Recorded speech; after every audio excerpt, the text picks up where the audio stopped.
Comecei a gravar, tá bom? Pessoal, Ok, primeiramente, bom dia a todos, tá bom? A tá nossa bom. aula. Isso, meu Deus, deixa de.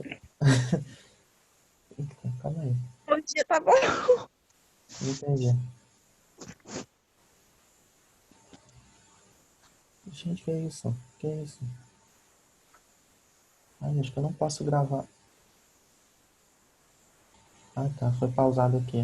Vocês conseguem ver o slide direitinho? A gente é muita tecnologia pra mim.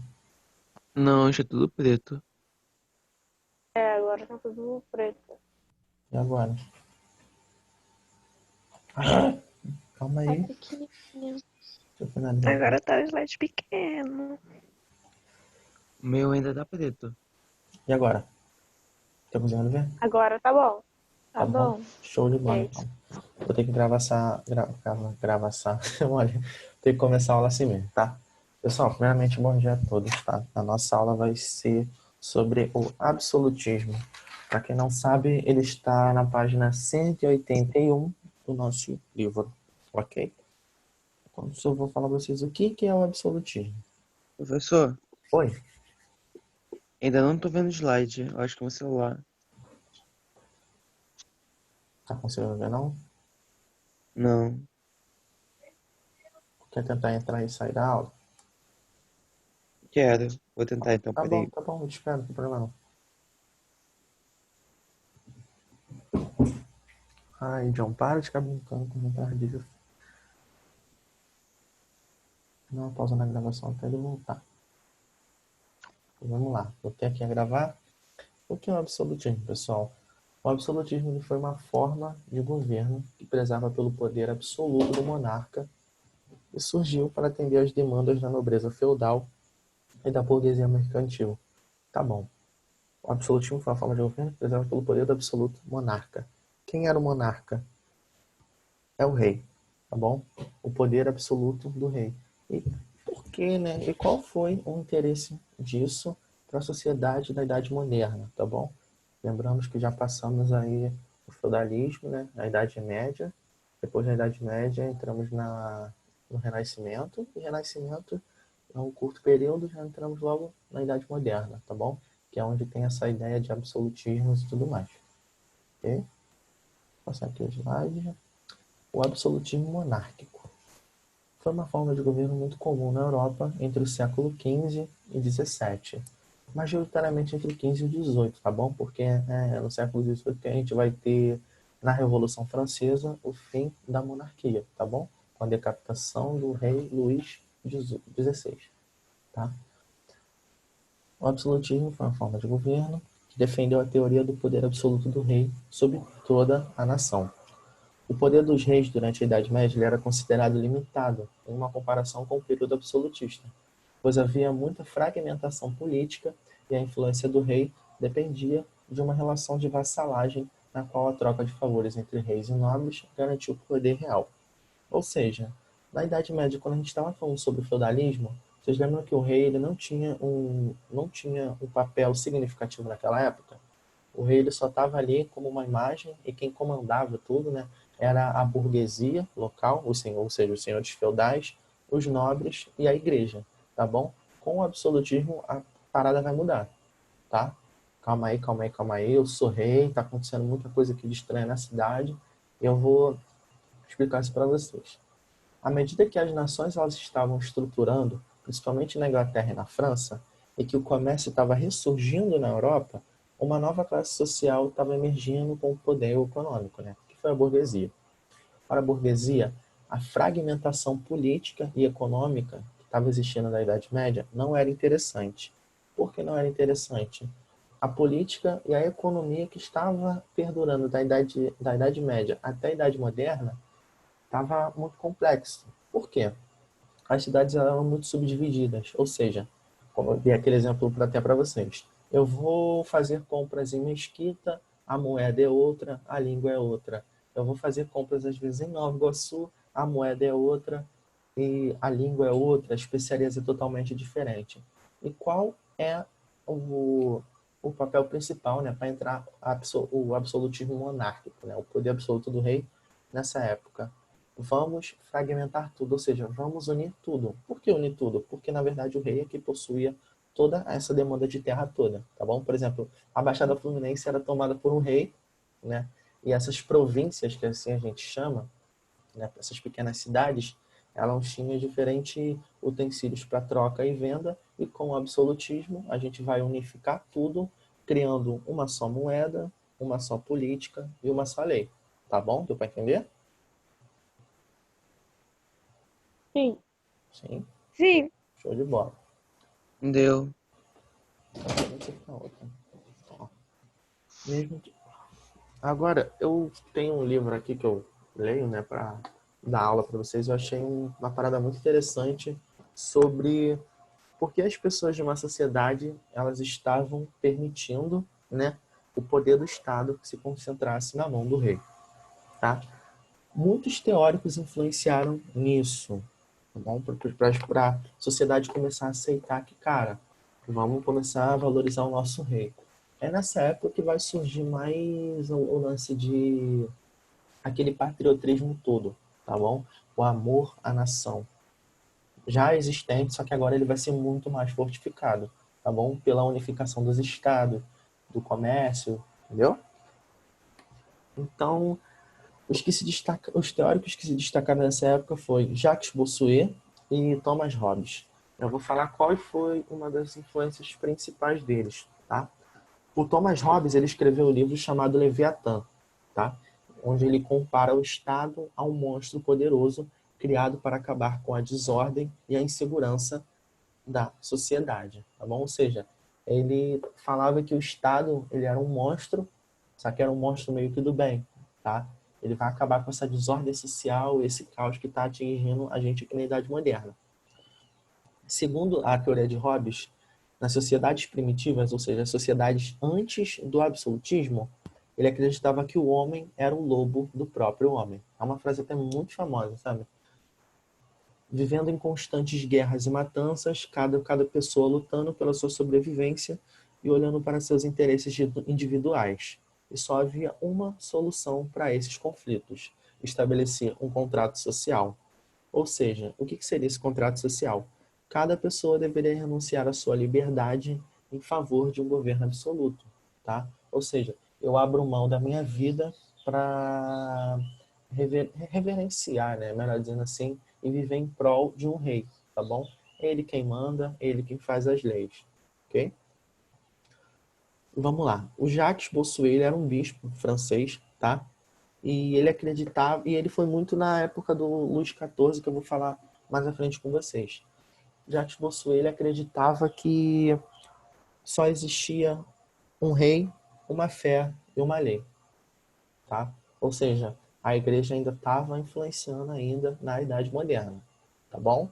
Deu para entender? Tá tudo tranquilo? Tô correndo muito com a matéria, Tranquilo, tá? Tô tentando tranquilo. resumir o máximo possível, tá bom, pessoal? A nobreza, por sua vez, ela estava vendo com bons olhos a concentração do poder na figura do monarca como forma de garantir o controle das terras que possuía. Por que os nobres estavam interessados em um poder absoluto? Vamos lá. A nobreza ela não costumava pagar imposto, tá? Ou seja, quem pagava muitas das vezes eram as pessoas que eram muitos servos, tá? Camponeses e tudo mais, ok? Assim, a concentração de poder nas mãos do rei era uma demanda da burguesia que estava crescendo e também da nobreza. Ou seja, se eu juntar todas as terras, né, que comandam a um rei, fizer uma moeda só, uma política só e uma lei só, que envolve todas essas pessoas, eu vou ter mais dinheiro, né? Porque essa é a linha de raciocínio, eu vou poder expandir o meu mercado burguês, tá bom? A nobreza ia ter mais exércitos espalhados pela cidade, ou seja, ela teria mais reconhecimento. Bom, e vamos lá. Com o poder concentrado no rei, cabia ao rei, esses na verdade eram os poderes dele: criação de impostos, determinação e imposição das leis, garantir a segurança do reino e sufocar rebeliões e revoltas, impedir invasões e ataques estrangeiros. Sendo que para isso acontecer de uma forma eficiente, estava sendo criada toda uma estrutura, como já falei para você, administrativa, que auxiliava os reis em todas essas obrigações, tá? Com a formação dos estados nacionais, o que eles estavam fazendo? Impondo a sua moeda e o idioma para toda a nação, eliminando a diferença que estava restringindo todo esse mercado, tá bom? Deu para compreender um pouquinho? Sim. Vamos para o próximo. Eu. Sim. Agora eu vou falar um pouco sobre dois absolutismos monárquicos que foram muito presentes, que foram presentes não, né? São usados como referenciais, né? Nessa Idade Moderna. A gente costuma chamar mais sobre o Antigo Regime, tá? Foi o absolutismo inglês, que ele foi imposto após a Guerra das Duas Rosas. Vocês lembram que eu falei disso? Acho que vocês não devem lembrar, não. Eu falei disso na aula de formação das monarquias, mas enfim. Essa Guerra das Duas Rosas foi o conflito entre os Lancasters e os Yorks, tá? Deixa eu ver só um minutinho se tem alguém querendo entrar. Não, tá tranquilo. A Guerra das Duas Rosas foi a guerra entre a família Lancaster e York pelo trono da Inglaterra, tá? E o que acontece? A família Lancaster, ela ganha com Henrique VII. Na verdade, é Henrique Tudor, tá? Só que ele entra na dinastia dos Henriques. E o que acontece? Esse Henrique, ele era... Posso dizer...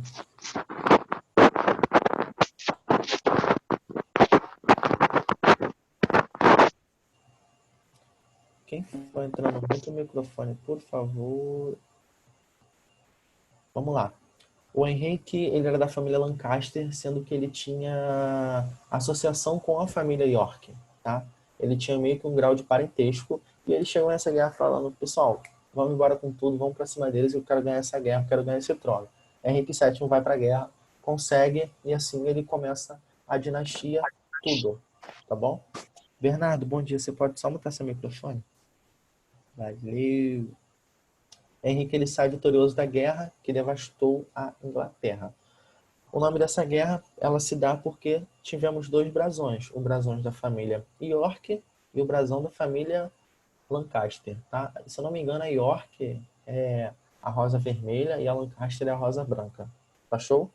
Com o apoio da burguesia, o rei Henrique Tudor ele foi coroado como Henrique VII. Ele teve muitos poderes monárquicos e estabeleceu o absolutismo, tá?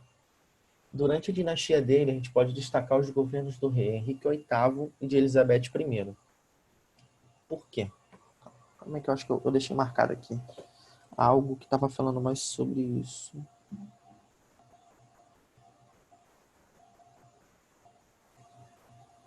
Vamos lá.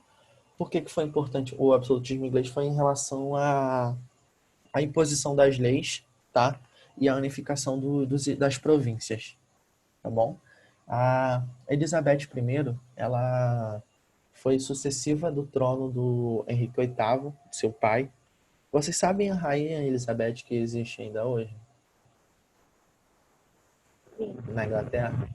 Essa Sim. Elizabeth I, ela, se eu não me engano, é tataravó, ou ela tem um grau de parentesco com essa família, tá? Só para vocês entenderem e também o quanto ainda essa família é prestigiada, sabe? Ela tem um grau de poder, um reconhecimento muito grande no seu país, tá? E é no absolutismo inglês que a gente vai ter a reforma protestante, tá bom? Que em 1534 foi formada a Igreja Anglicana, que tomou as terras da Igreja Católica, tá? Minto, lembrei. Eu não tava lendo, estava só falando que tava informação vindo na cabeça. O Henrique VIII, o que acontece? Ele pede permissão à Igreja Católica para se divorciar da sua mulher. Tá bom, porque o Henrique VIII queria se divorciar da mulher dele assim da noite pro dia e vai pedir permissão para a Igreja Católica. O que acontece? O Henrique VIII, ele quer se casar com a rainha da Escócia para assim ele conseguir aumentar o poder dele, né? A questão da unificação da língua, da moeda e de expandir também o mercado. Com isso ele pede autorização à Igreja Católica, né? Ao Papa, para poder se divorciar da mulher dele. E o que acontece nessa história toda? O Papa nega o pedido de divórcio dele. Ele revoltado, né? Já no pedido, a gente está falando sobre o absolutismo, né? Onde o poder se concentra todo no rei. O que ele faz? Ele separa as igrejas da Inglaterra. E o que acontece? De um lado vai ter a igreja anglicana e a igreja calvinista, tá bom? A igreja anglicana, ela... na verdade, a única diferença dessa é que porque a igreja anglicana, ela teria esse lance do divórcio, tá? E a igreja calvinista foi do João Calvino, na França. Isso a gente vai aprender daqui nas próximas aulas, tá bom? Tem um pouquinho sobre essa separação da igreja. E o Henrique VIII, ele começou a perseguir os católicos, né? Que iam contra a sua linha de raciocínio e estava tomando todas as terras que foi dada para a igreja católica no território inglês. Deu para entender, pessoal? Foi tranquilo? Sim, sim. Sim. Tá show, então. Sim. Qualquer dúvida, pessoal, vocês podem falar, tá, gente? Ok. Tá tudo aqui escrito no livro, só tô marcando as coisas que eu não tenho dúvida, não. Tá show. A Elizabeth I, filha do Henrique VIII, o mercantilismo inglês ele foi fortalecido, consolidando o poder da marinha inglesa nos mares, principalmente depois da vitória sobre a invencível armada do rei espanhol Felipe II, inaugurando a decadência econômica do reino espanhol. Isso tem pouca relevância para a aula de hoje, tá bom? E agora eu vou falar de um cara muito interessante, né? Muito vislumbrado aí, né? O tal de Henrique, dessa dinastia dos Luíses Henriques. Vamos lá. O absolutismo francês. A França, ela foi o reino onde o absolutismo mais se destacou. O processo de formação do Estado centralizado francês foi interrompido durante a Guerra dos 100 Anos, tá? Ou seja, a Guerra dos 100 Anos foi a guerra que durou, na verdade, 116 anos, que tinha Joana d'Arc. Eu cheguei a comentar isso com vocês na aula sobre a formação das monarquias nacionais, tá bom? Em meio à disputa religiosa, os conflitos envolveram a burguesia, a nobreza e populares com Luís XIV. Vamos lá. Por que Luís XIV é um rei tão reverenciado e tão visto como absolutista? Ele, na minha linha de raciocínio, pelo que eu venho estudando sobre ele foi um dos únicos que conseguiu implementar totalmente o absolutismo monárquico. Tá? Ele, quando assumiu o poder, ele abriu mão de todos os seus auxiliares. Tá? Ele realmente falava, eu vou governar sozinho. Ele até tem uma frase que ele fala, l'estat c'est moi, ou seja, o Estado sou eu. É em francês, tá? Não sei francês. Só para avisando. E eu acho que ele foi, eu acho não, né? Eu tenho total certeza que ele foi um dos únicos na Idade Moderna que conseguiu implementar totalmente esse absolutismo monárquico. Essa é a diferença um pouco da Inglaterra, tá? Porque a Inglaterra, ela ainda estava dando início, né, a seu absolutismo, tá? Que na verdade teve alguns declínios por conta da guerra dos Yorks e do Lancaster, mas ele entrou em vigor quando ele separa as igrejas. E essa foi também um marco do Luís XIV, tá? É uma das diferenças. Vamos lá. O absolutismo inglês, a principal diferença do francês foi que o absolutismo francês ele conseguiu ser mais como é que eu posso falar? Mais perseverante, não, mais poderoso, tá? Porque o Luís XIV ia para muitas guerras, saía vitorioso de diversas, tá? Chegou ao apogeu e o rei Luís XIV ele era chamado do Rei Sol, porque ele dispensou seus auxiliares e assumiu a gerência do poder sozinho, ok? E foi nessa, né, que foi o Luís XIV, que a gente vai ter o Luís XIV, o XV e o XVI. O Luís XIV é esse que vocês estão vendo aqui bem na imagem, à esquerda. Vocês conseguem ver direitinho? Aham. Vocês Sim. conseguem Cabelo perceber... grande. Ó, vamos lá. Sim. Vou explicar algumas coisas dessa imagem para você. A gente tem a figura de um rei totalmente centralizada no centro da foto, tá? Para as suas vestimentas compridas, para indicar que ele tem total poder, nobreza, né? Se assim podemos dizer. Os saltos, né? Porque provavelmente ele era um rei baixo, então ele usava saltos para se manter a postura, né? porque era uma linha de raciocínio criada na época. E esse cabelo dele, na verdade, é peruca. Provavelmente o Luís XIV era um homem calvo. Vocês conseguem ver aqui a coroa dele? Não, Não, eu tô marcando aqui com não mouse. consigo não. Ah, Tem tá, tô tudo. vendo, tô vendo, tô vendo. Então, Tô vendo. a coroa... Professor. Ah, Oi. tá, tô vendo, tô vendo. Também. É que a minha tela e o som da ligação tá falhando aqui pra mim. Eita, eita. Alô, alô, testando. Tá conseguindo ouvir aí agora, direitinho? Tem algumas horas que ele para de. Tá bom. Qualquer coisa você vem falando, tá?